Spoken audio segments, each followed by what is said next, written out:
Praise God and welcome. We're studying concert etude number 11, and it's in the key of C major. And it's a little complicated to go through the whole thing because so you can find the notes and everything in the music score. But there's some tips here, 10 different little items. The first one is C tuning that's involved. So we have to take our E string, tune it all the way down to a low C. So we want to make sure that it balances against. So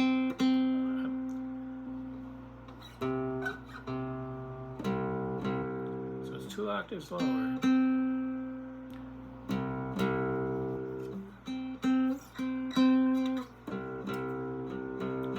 So it's way down. So you're tuning it 2 steps down from an E to a D, which you can check against this string, and then another whole step down to the C.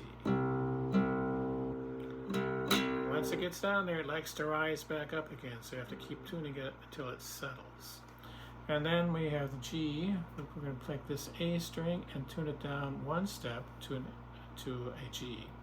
And we can match that an octave lower than our 3rd G string.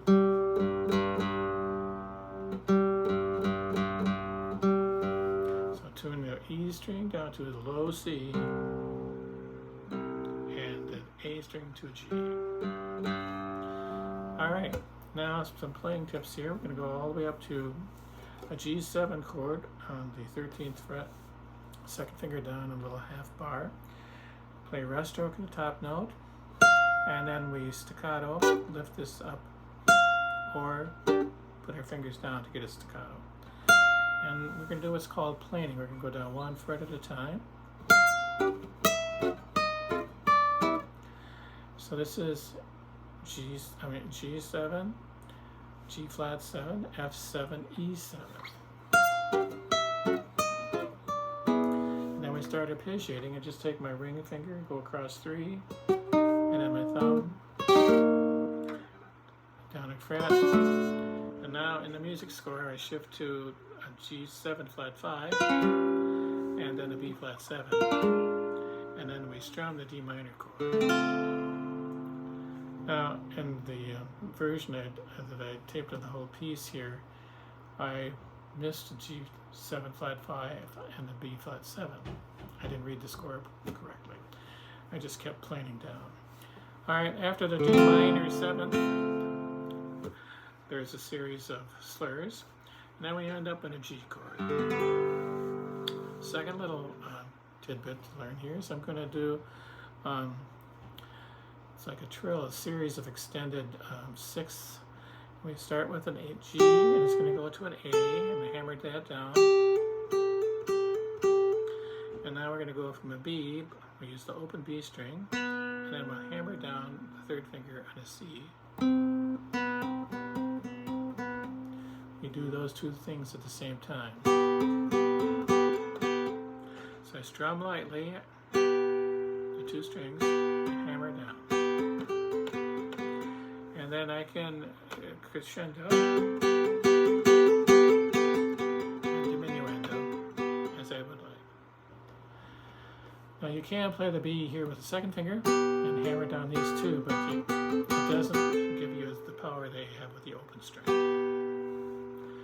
Alright, the next thing, we're going to have a little C chord. It's 1st finger to C, 2nd finger on the D, on the E, on the D string.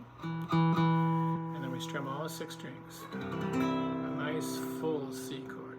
I take my thumb, put it against my finger, and use the nail and brush very lightly.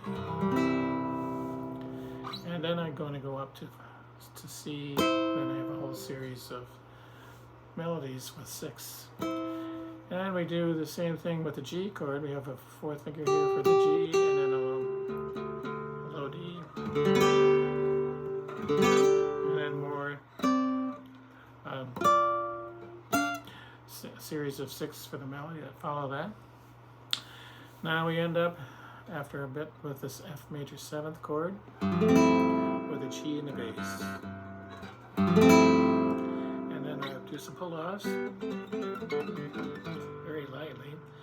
But I want to show you what's involved here with a shift.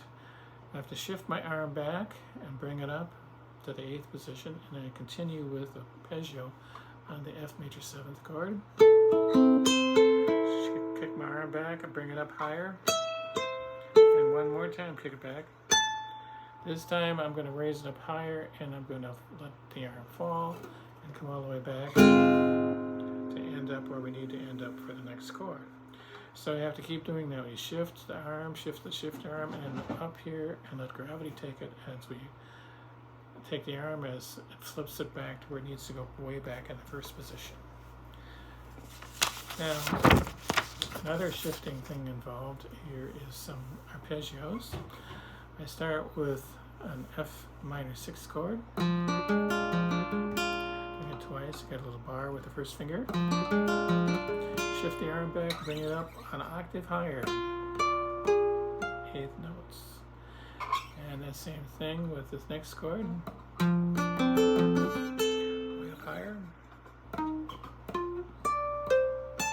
then a diminished chord. Way up higher. A little open string there. An E minor 9th. 4th finger down, and then we strum the open strings and the highest notes A to B, and then back to our C. All right, another interesting part is where we have some arpeggios. And it starts with a G7 arpeggio in the 1st position, and then to the 5th position, and way up now to the 10th position. And a D minor 7th chord, and a G 7th chord with a G here on the A string, which is now a G string. And then we're going to have the melody go up and the bass melody go down. So it's, then we go up a step and down a step in the bass, and then we're going to go up another whole step, and then we find way on the 6th string now, and then all the way up to the high B and our 1st finger. That's kind of an interesting arpeggio, way up high.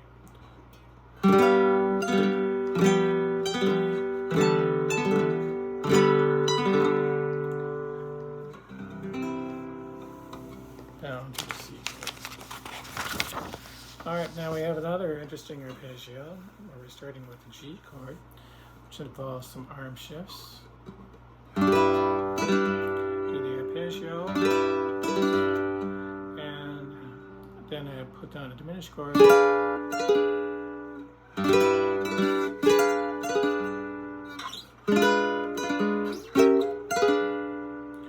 So I'm moving the diminished chord around. Gotta get the arm shift. And have an F sharp and D sharp. And a diminished. And up. And way down. And all the way up to the G chord. Diminished chord to get the arm way up. Way up high. And back down.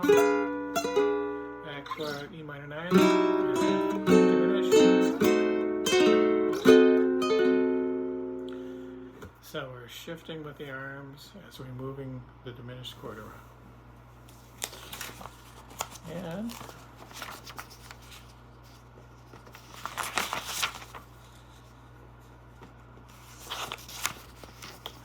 one last thing, and that is the final chord. Very easy. Put a 2nd finger down on the E, and we strum the chord lightly. Very beautiful C major 7th chord. Barely touching it. All right, now there was a contrasting section that's involved with a lot of in the key of G, and then switching keys, and I use a lot of planing on it, and some muffled sounds and so forth. That's all in the music score, but I thought you might enjoy at least those 10 little points, and especially the C tuning. Take care. God bless.